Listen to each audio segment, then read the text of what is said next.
This podcast is brought to you by UConnect, the creator of the first all-in-one virtual career center. Scale your impact and engage more students with a platform that puts all of your career resources in one place. Hey friends, welcome back to the Career Everywhere podcast. I'm your host, Meredith Metzger, and this week I'm excited to welcome Justin Morris and Robin Huston, both of the University of Oklahoma. Justin is the Associate Director of Employer Relations, and Robin is the Executive Director of the Career Center. In this episode, I talk with Justin and Robin about how they are implementing Career Everywhere and building a career ecosystem there at the University of Oklahoma. Robin and Justin share how they've built close partnerships with faculty and staff across campus, how they've gotten buy-in from senior leadership, which has included the budget to double their staff, what all is included in their 3-year strategic plan, and more. Hope you enjoyed the episode.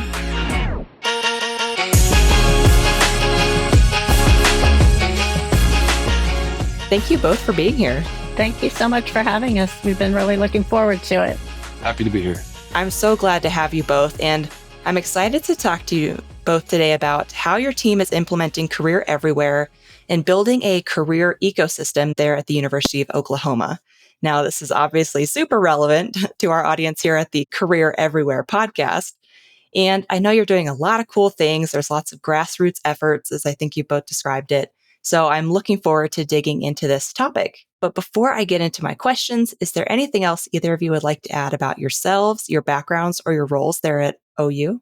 No, I would say that how long I've been here. So I've been at the University of Oklahoma Career Center for 11 years-ish, 10 in my current role, and have seen our office go through a huge, huge change from when I got here and to where we are today, which we'll talk about more down the road. But yeah, I've been here a while and I'm excited to talk about Career Everywhere with you today. My timeline is very similar to Robin's. I've been in the Career Center for almost 11 years and in my current role, almost 10. And my team oversees all the recruiting efforts at the university and manages our employer-facing relationships. We focus on propping up experiential learning opportunities for students and just try to connect them to as many opportunities in the talent acquisition game as we can.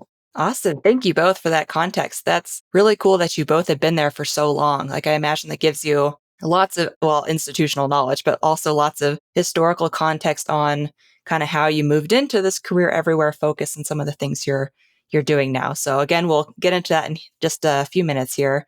But before I get into my more specific questions about our topic, I do want to kick us off with a question that I ask all of our guests here on the podcast. And that's, what does Career Everywhere mean to you?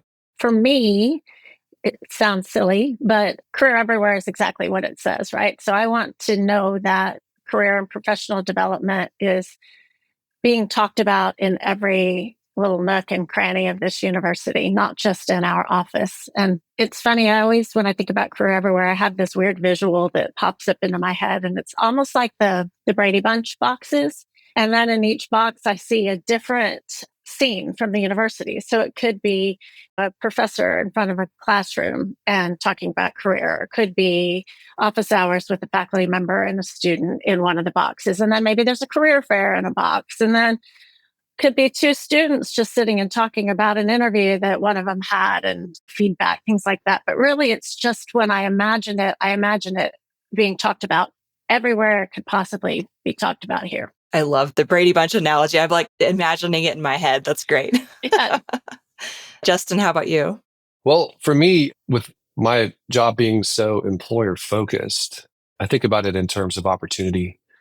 And we work on a very large campus, but this idea really rings true for a campus of any size, where you're always going to have some students who don't connect themselves to the opportunities that are presented by their career center, no matter how big or small it is. And it's a difficult proposition for students who don't necessarily have a great idea about what they're going to do with themselves to locate those services and to utilize them, but also connect their process and their job search to those things, and the understanding of a need to develop competencies for professional development early on. And that effort in Career Everywhere is kind of bringing everybody into that conversation early into the circle of professional development, because our goal is equity of opportunity for all students on campus, not just the ones that know what they want to do when they declare their first major. Some of them might end up in a different major and maybe even a different college, but we want everybody to be connected to equity of opportunity. And that really is what it's all about. I love that phrasing, the equity of opportunity. And one of those who switched their major, I think lots of people do. I switched from English freshman year to journalism sophomore year, and journalism was far and away the better fit.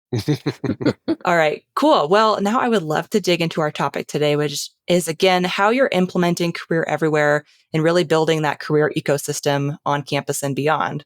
So to get us started, I'm just going to go right into the big question. What are you doing to build that career ecosystem there at OU?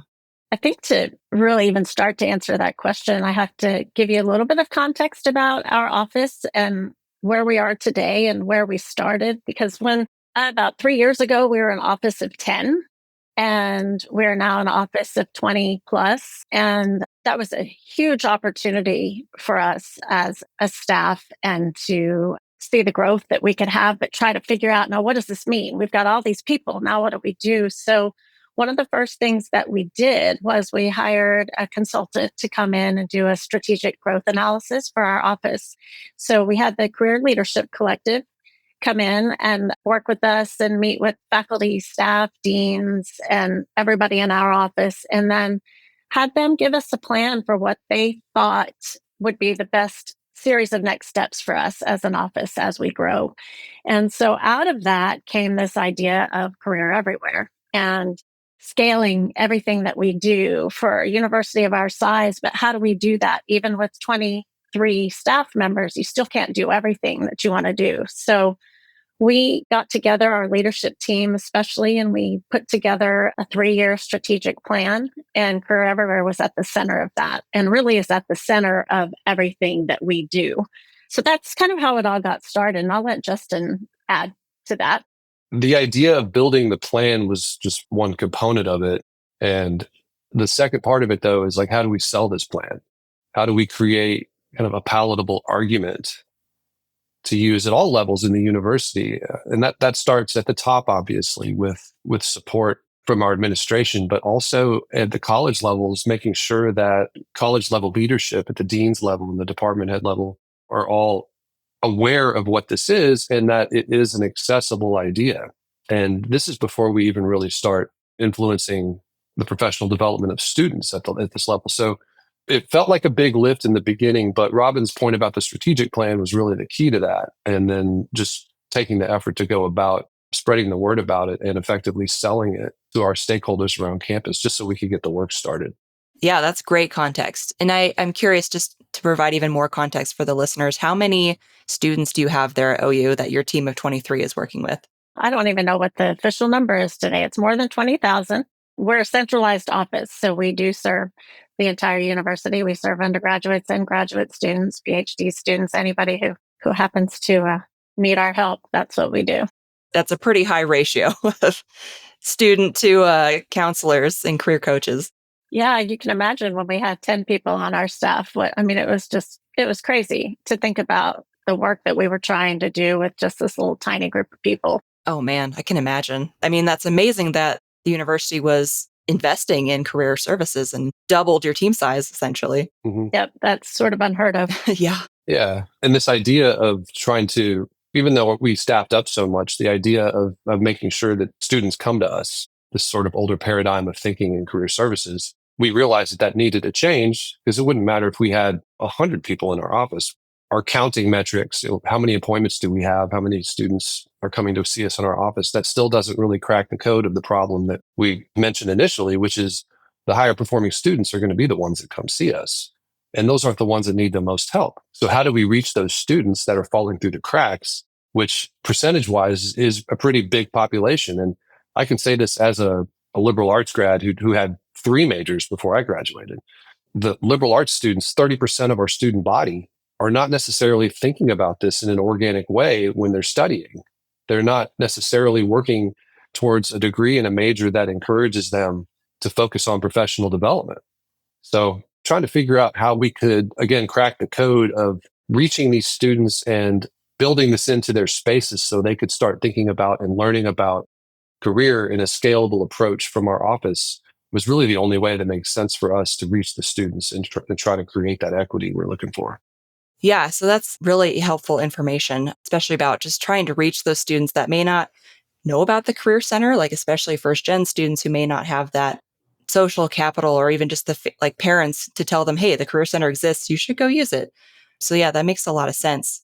So kind of on that career everywhere topic here, what are some of the things that you are doing to build or to implement career everywhere and build that career ecosystem? Right. So this was the second part, right? So we made this really great strategic plan, and we know that kind of in general what we want to do over the course of 3 years and what we want to build, but how do we operationalize that? And we realized that the big thing here is awareness and it's outreach. So let's do a roadshow. Let's figure out how to go tell the people what we need them to know. And one of the recommendations in the strategic growth analysis that the Career Leadership Collective did for us was like focus on one-on-one relationship building. And you have to start small no matter how big your university is or how small your university is. You have to try to get these winnable moments. So we sent out our advisors to take people to coffee. We asked them to identify people in their respective areas where they advise, try to identify some people that are thinking about this work and take them to coffee. In taking them to coffee, ask them for advice. Ask them, what can we do for you to support what you're already doing? How can we provide you with resources and information and support that will kind of push this concept further into your curriculum? And these conversations are not just with faculty, they're also with staff and again, like upper level leadership. It could be really anybody in the university whose work impacts students. And if you think about it, that's really everybody. So in our first year, we deployed our team, and it could have been anybody from our entire office doing this if they had a contact they wanted to try to bring into the fold. Take them to get coffee, have a conversation, put a consulting hat on, and ask, wait, what can we do for you? Let's get their buy-in by asking for their advice.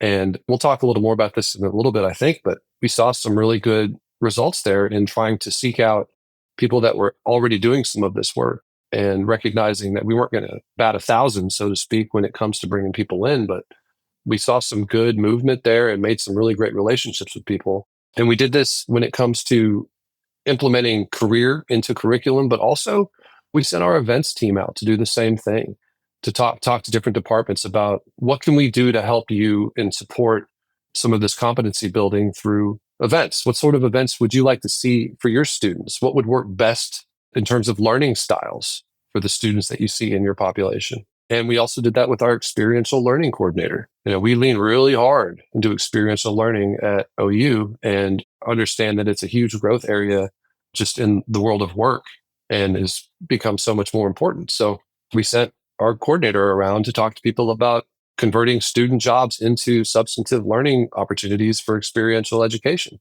and have seen some growth there as well. Basically, we're trying to show people that this scalable concept is accessible, it's easy, and there's support from us to get this done and to make these spaces that the students are studying, in which the students are studying, places where they can start to get some of this early career education.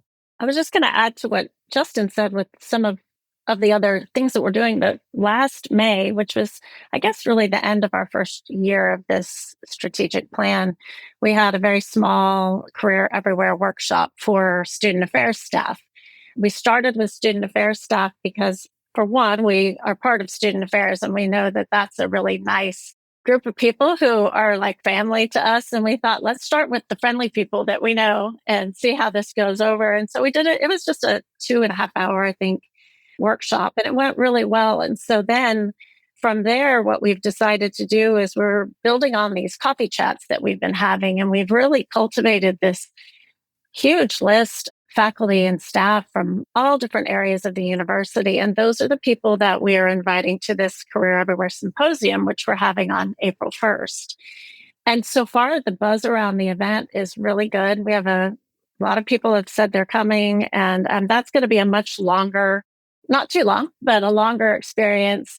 And we're going to get everybody in one space together, and we're going to have career and professional development conversations. And we're going to keep working on this idea of getting buy-in from the faculty and staff and getting everybody on the same page that career and professional development doesn't need to live in our office. It needs to live everywhere.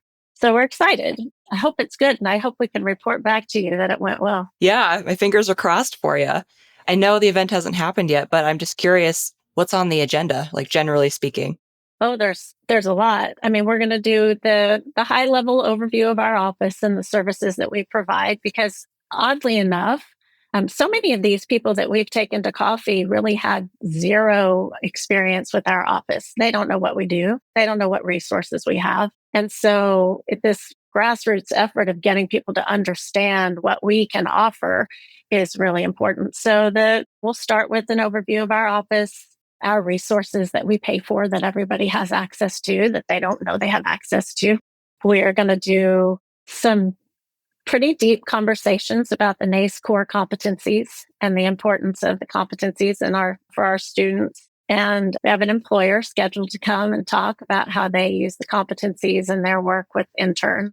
I'm excited about that because I think we know that faculty and staff will probably look at an employer out there talking about all of this and think, okay, now they really know what they're talking about. We know too, but they must really know what they're talking about. So that'll be fun. And then we're also going to take the opportunity to introduce probably our biggest career champion that we formed a relationship with on this campus and let her talk a little bit about the work that she does with students and how she partners with our office. And then there will be an hour of over lunch of discussion at the tables. We've got table topics and so a little bit of everything.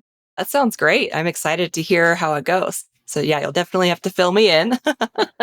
Okay, cool. So it sounds like you have these symposiums, you have the coffee chat. Are there any other tactics that you're using to kind of implement Career Everywhere? One thing we haven't really talked about is just the thinking in our office that has completely changed for us. And that's what Justin mentioned earlier. We know that this getting students to come to us is not really a sustainable idea. It doesn't work. It's never worked. It doesn't matter how many people you have on your staff, but what we're really focusing on is going to where the students are. So we have sent our advisors out. They go and they office in different areas on campus so they can meet with students. We're trying to make sure that we find the students because they're not going to find us. So we're finding them. So if it means that we find them through faculty and staff, or we find them because we're out in a whole different location, that's just another area that I think has helped us a lot with getting career out into the other spaces. Yeah, I love that. It kind of reminds me of something that was brought up on an episode, a couple of years ago from Jessica Best and Jean Rhee at the University of Oregon, Lundquist College of Business. And Jessica was talking about how she's like, I know it sounds intense to like embed career assignments into the classroom, like into business classes. She's like, but in our mind, that's improving access. If it's a requirement, then every student is exposed to it, regardless of if they work a job after class, if they have children or a family or other responsibilities, like they still get that same exposure. So this makes me think of that. So true. That's exactly it. You use the word, the equity model. It's so important. And we recognize that employer feedback tells us actually that there's students that have better access to this professional competency development, have better experiences in their internships. So as full-time employees, they show up ready to work and they know what's expected of them. And I think it's the secret sauce for getting students ready once they graduate to get the career into the curriculum. Yeah, absolutely. And we know that readiness conversation is definitely in the public eye these days as we talk about the ROI of higher ed and Absolutely. Hey friend, if you're enjoying this podcast, I think you'd really like the Career Everywhere community. The Career Everywhere community is a digital space for career leaders like you to learn from each other, collaborate, and share best practices around your work. And the best part, it's totally free to join. Join over 1,000 other career leaders and sign up today at careereverywhere.com/community.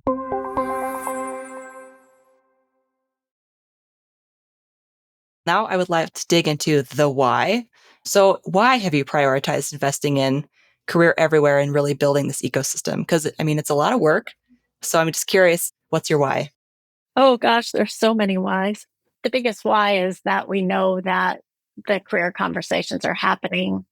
We want to make sure that the people that are having these conversations are actually armed with the knowledge that they need so that they can actually have productive conversations and that a faculty member doesn't get blindsided with these questions. And they're like, well, I don't know. So that's a big part of it. Another piece, and I have to say for us, and we talked about how the growth of our office, part of that came from the fact that the regents for higher ed in Oklahoma, we have a handful of new regents, and there was this really cool thing that happened. They started asking questions about career, which has never happened before, not since I've been here anyway. And they want to know, what are we doing at the university at OU to help this and do this work with our students? And what are the outcomes for these students? And they started asking these real pointed questions. And I think the president started thinking, oh, I better start really thinking about this too. And so it just became this snowball effect of these questions being asked, leading to somebody saying to me, hey, we want you to come in and do a big presentation for the president and leadership about what you need to have this really robust, best in class career center. And that's really how a lot of this all started. That's how we got the money to bring in the consultant to do our growth analysis. And so the why came from different reasons, but sometimes, the why, when you have the people above going, hey, this is really important, that pushes your mission forward a lot faster than it would have otherwise. Yeah, I bet. I'm just thinking every other career center leader on this listening to this episode is probably going, how do I get that opportunity to present to my president, get that budget? Well, and then the emphasis on workforce development at the state level, too, is sort of coinciding with this effort from the regents. Our governor has really thrown down the gauntlet in terms of what are we doing to prepare students in Oklahoma to prepare them for the workforce, and how do we retain them? Those are two different things. But for our part, the workforce development component, and particularly trying to utilize the NACE core competencies to create that, was really boosted by all of the attention that Robin mentioned that we were getting. It didn't necessarily change what we believed about professional development, but it certainly added a lot of fuel to the fire and gave us some momentum that we could utilize to kind of build out and grow. But I did want to make a point about the scope of it to any other career center leaders that are listening, particularly if you're part of a small institution. These are things that you can do without being heavily resourced. It's if you're able to make a plan to do so. And really the concept itself is accessible across any budget or size of team. It just might change your timeline a little bit, but we're doing important work as an industry. And I feel like the concept of career everywhere and approaching it that way really is scalable across any size university. Yeah, that's a great call out, especially because our guest 2 episodes ago is a team of 1. So I'm sure he will appreciate knowing that some of these tactics are scalable for him too. Definitely. Okay. I'm curious, Robin. So when you got that call that you were going to be presenting to the president, did you have that plan in your back pocket? Like, if I ever get this opportunity, I have this list of things, or did you kind of create your ask after you got that call? I'm just curious. 100%. I never, ever imagined in a million years that I would get that call. So I didn't have anything prepared. I'd been here a long time. I worked here many years ago for a couple of years, right when I moved to Norman. And that was 2003 and 2004. When I came back, however many years later, we weren't very different from what it was like when I left in 2004. I mean, we had a little better technology, but that was about it. So no, I mean, I never thought I would have this ask from the president. And it was kind of exciting because we got together as a team and we just started, let's start doing some benchmarking. Let's dream big. Let's think about what we could do. We've always said, oh, if we had more people, we would do this or that. And now we've got this opportunity. So let's build it. And luckily I had time. They didn't say, we want to see you tomorrow. So we put together a really awesome presentation, I thought, and I presented, and then I didn't hear anything for a little while.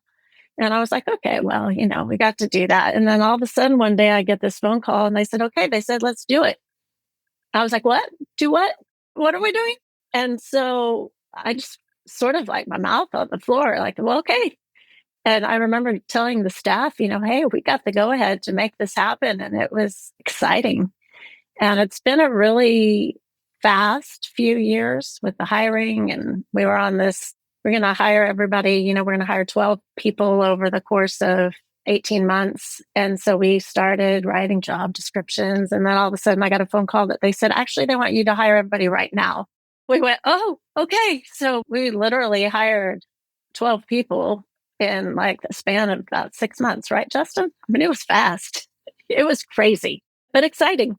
Wow. Yeah, that's a lot of hiring. We've done some hiring recently here at UConnect, and I can't imagine doing 12 in 6 months. Yeah. I don't want to keep going too far down this rabbit hole, but I am curious with those 12 people, kind of keeping this career everywhere goal in mind, like what were the positions that you added?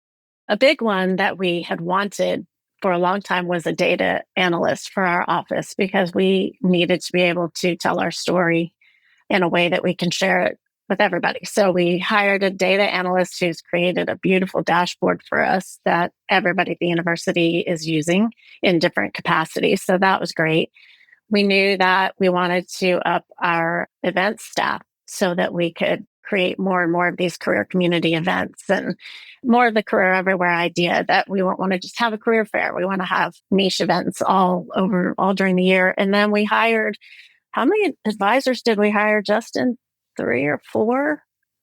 We hired career coaches. Yeah, we increased our advising staff by more than 50%. I'm trying to think, did we hire anybody else besides? I think that was it. But yeah, it was a lot. I just want to add, like, the other focus, and I mentioned our experiential learning coordinator, who we've been sending around doing some consulting. That was an area of growth that we knew needed some extra attention. And we managed to hire somebody that has taken this early idea of what we think experiential learning coordinator job duties should be, and has turned it into this way bigger job.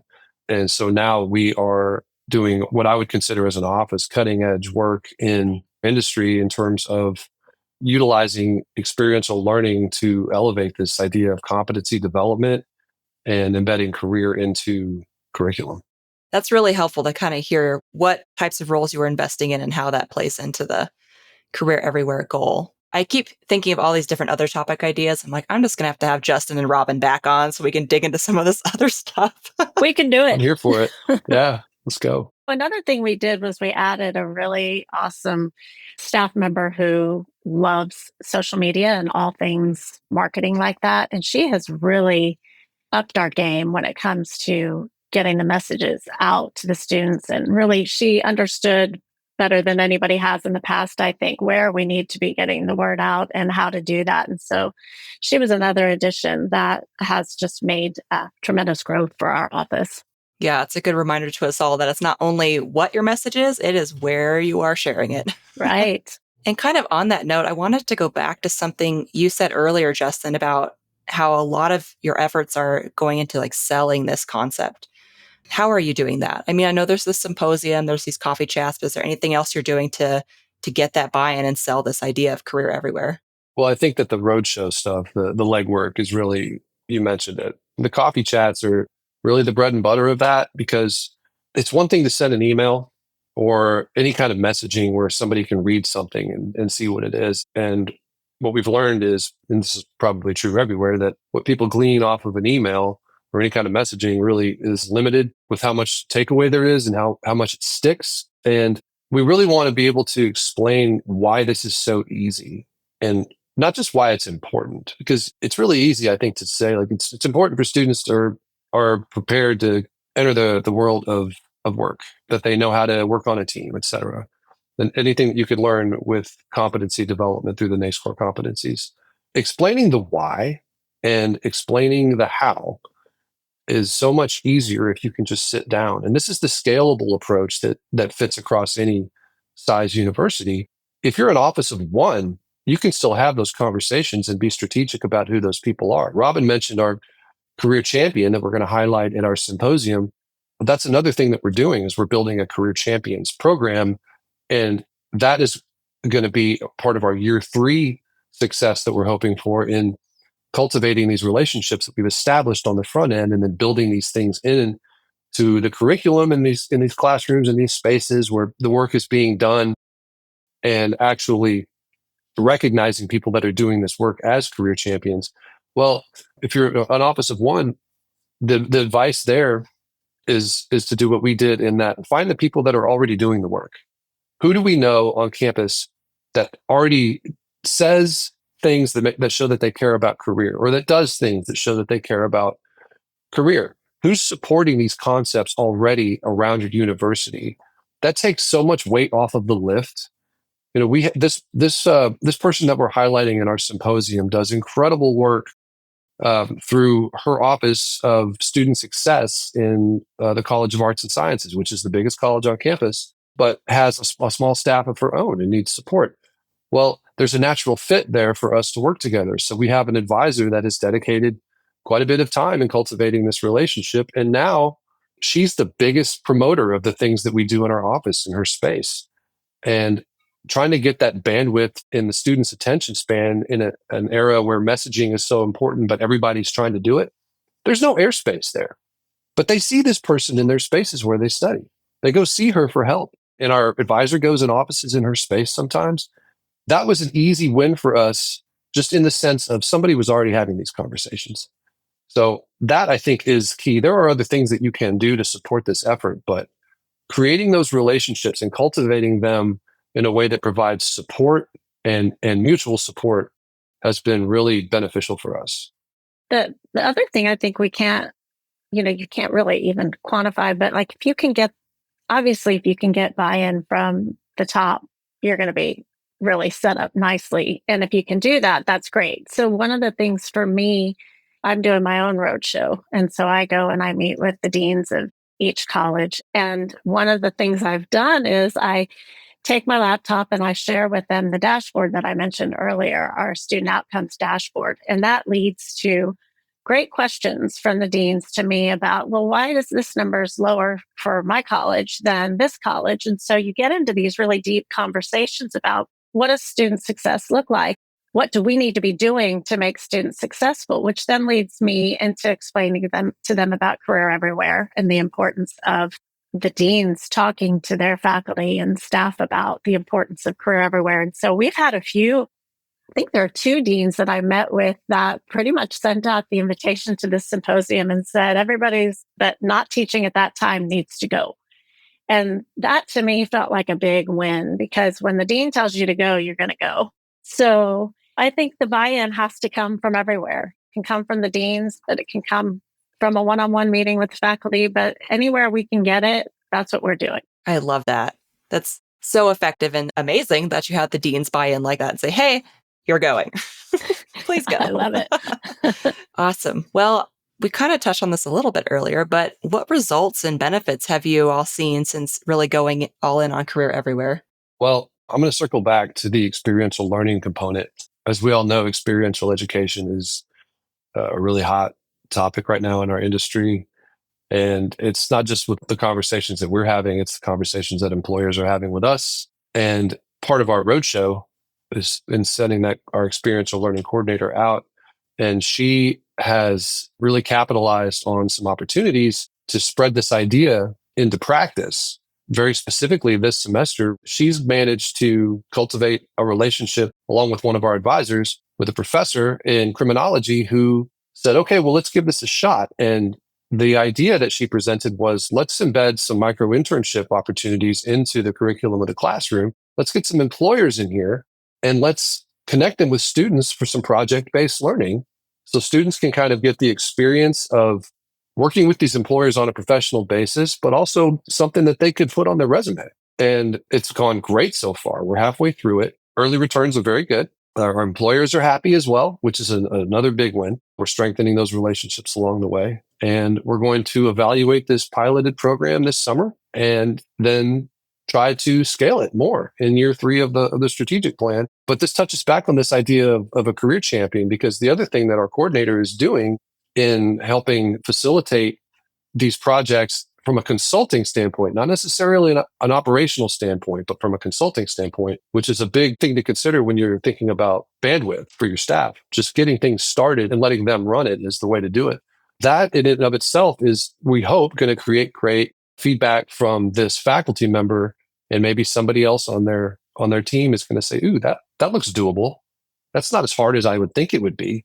Because again, you get back to this messaging problem where if we send an email saying, we want to do this thing with you, here's how it works. It could seem like it could potentially be too big of a lift for a faculty member, but because of the road work that was done initially, this professor thought it was doable. So we're really looking forward to that being something that spreads and self-sustains going forward.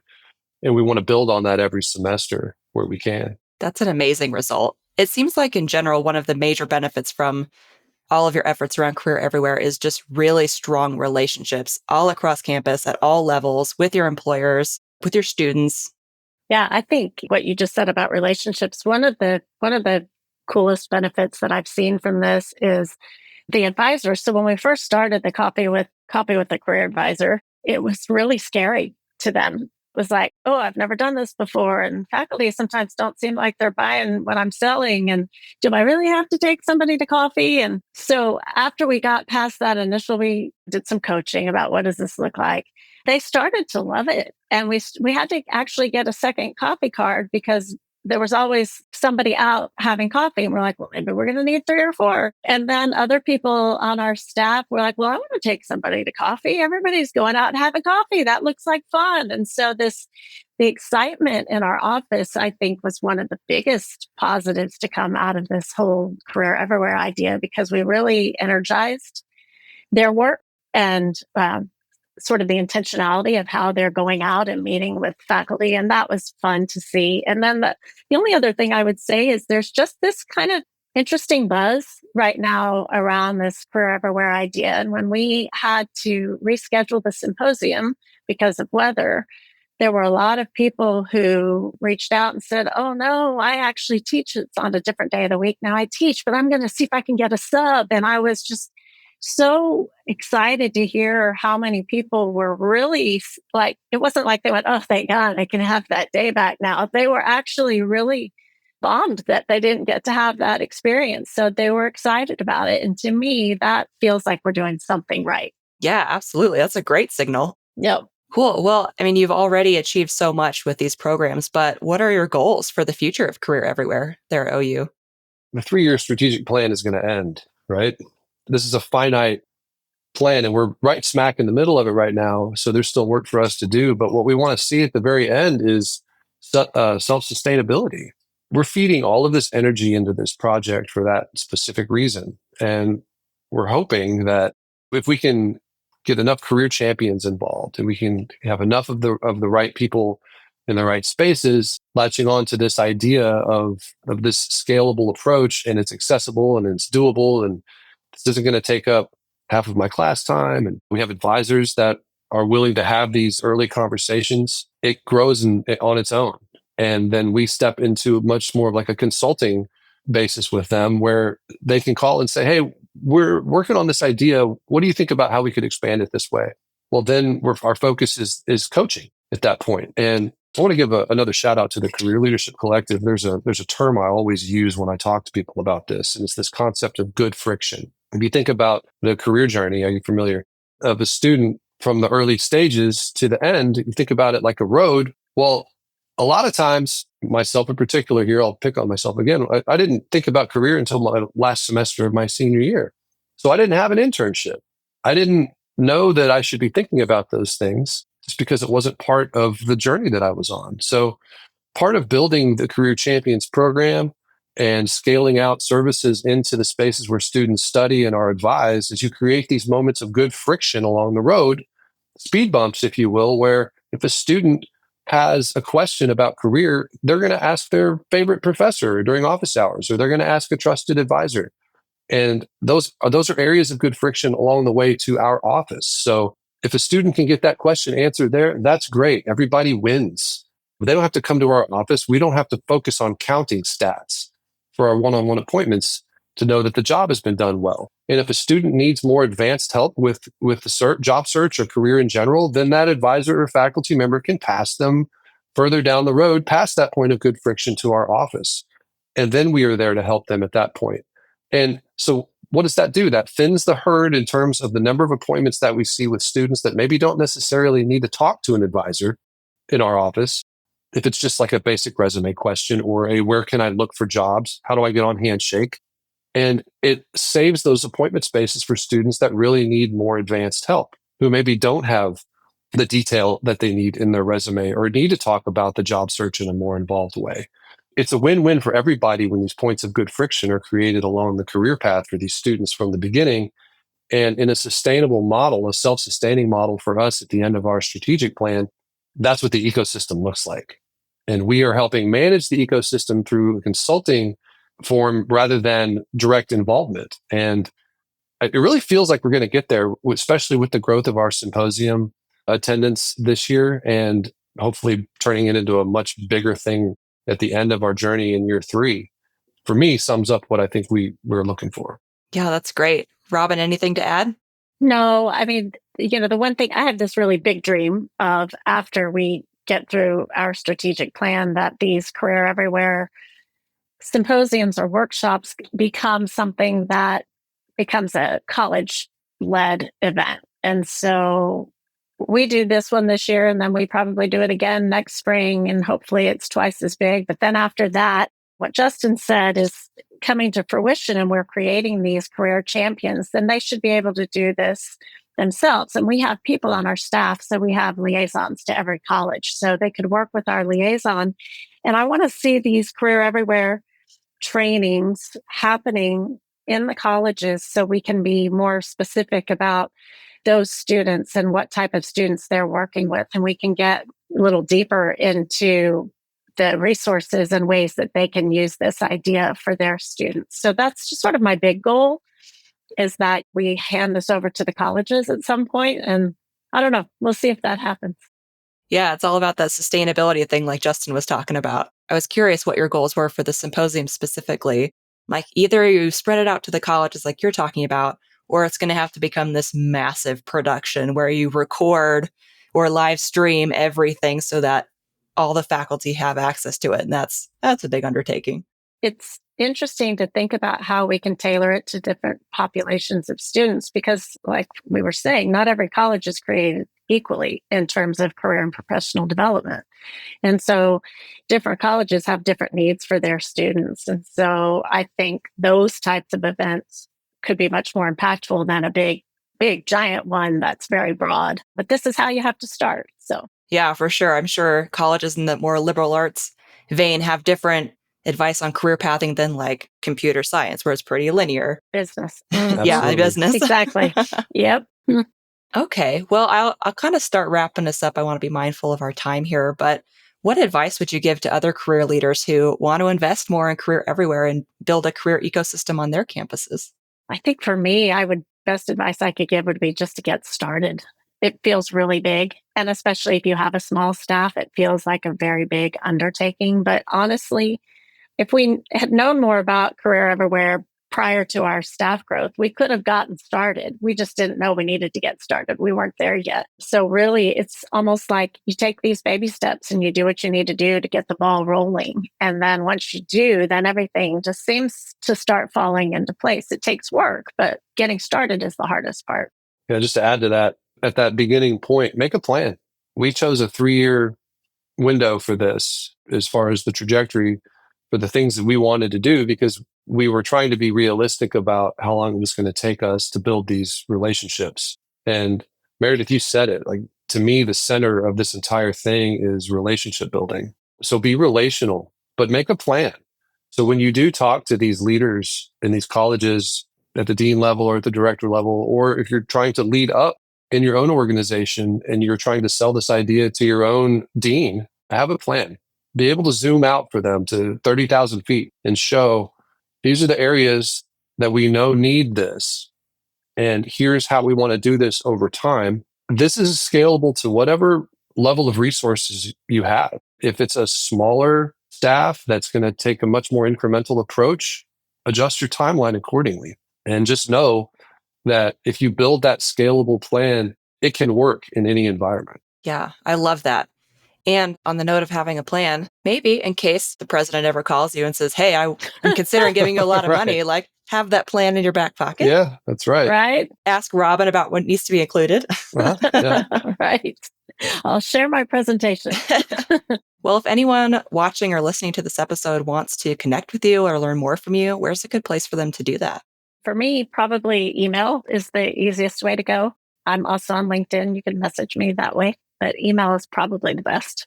Same for me. I'm all over both of those all of the time. So connect with us on LinkedIn for sure. And let's keep up with each other, but reach out whatever way works best for you. Perfect. And I'll be sure to include links to both Justin and Robin's LinkedIn profiles and their emails, so anyone watching or listening can reach out. Okay, so now at the end of every interview, I like to do this answer a question, leave a question thing. So I'll ask you a question our last guest left for you, and then you'll leave a question for the next guest. So our last guest was Ali Danziger of Ascent Up, one of our partners here at UConnect, and she left the following question for you. What was your first internship experience, and what did you gain from it that's helped lead you to where you are today? Well, I can say I never had an internship, and that's not surprising.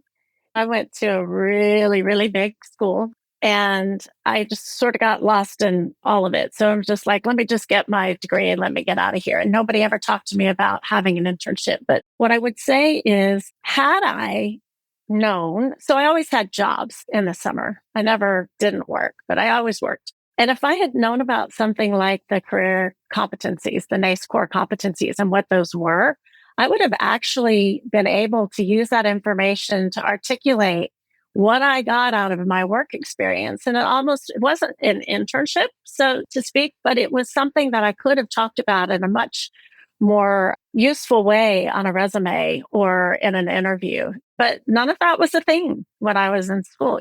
This is all new. And so not having had an internship, it hurt in a sense, but I also got out of school not having any idea what I wanted to do because I didn't have that guidance either in school. So that really makes me think what we're doing is the right thing to do, because I don't want, and my daughter's in school here right now, and I don't want her to get out and be like I was when I graduated. I agree with everything she said. My story is the same. I had, as I mentioned before, very little to no knowledge about career development or the job search or the internship process until I was about to graduate. But the lack of the internship has led me to where I am today in the sense of recognizing the critical nature of experiential education for all of our students, for everyone. And you mentioned linear career paths from students in business and STEM. We need to make sure that the students that don't have the linear career paths are aware that this is not only beneficial to them, but accessible. And there's more than one way to get there. And we are here to help you do that. And that really drives the impetus behind this entire thing. It really drives it that we want students to have equity of opportunity when they come to the University of Oklahoma. And for us, that is how we define our success. Not having an internship probably hindered me the same way it hindered Robin in the sense of I didn't really get that professional experience ahead of time, but it also informed my current thinking about how important it is. Yeah, I love that for both of you. It makes sense how you ended up where you are and you have unique insight to offer students. Okay, well, what question would you like to leave for the next guest? We thought very long and hard about this and really wanted to. This is deep. Yeah, come up with something that we thought would be thought-provoking and super serious. Yeah, I went back and forth for. Yeah. So I don't know. Where do we end up, Justin? If you make a pot of chili without beans, is it actually chili? I love that so much.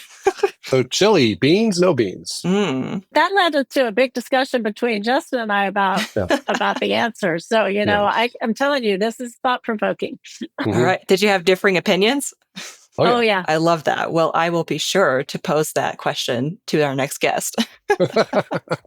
Cool. Well, thank you both so much for taking the time to join me on the podcast today. This was a really fun conversation. We covered everything from career everywhere to Chile. I feel like that's all encompassing. But yeah, thank you both so much for taking the time and sharing your wisdom. Thank you for having us. Thank you. Yeah, I really appreciate being asked on the show.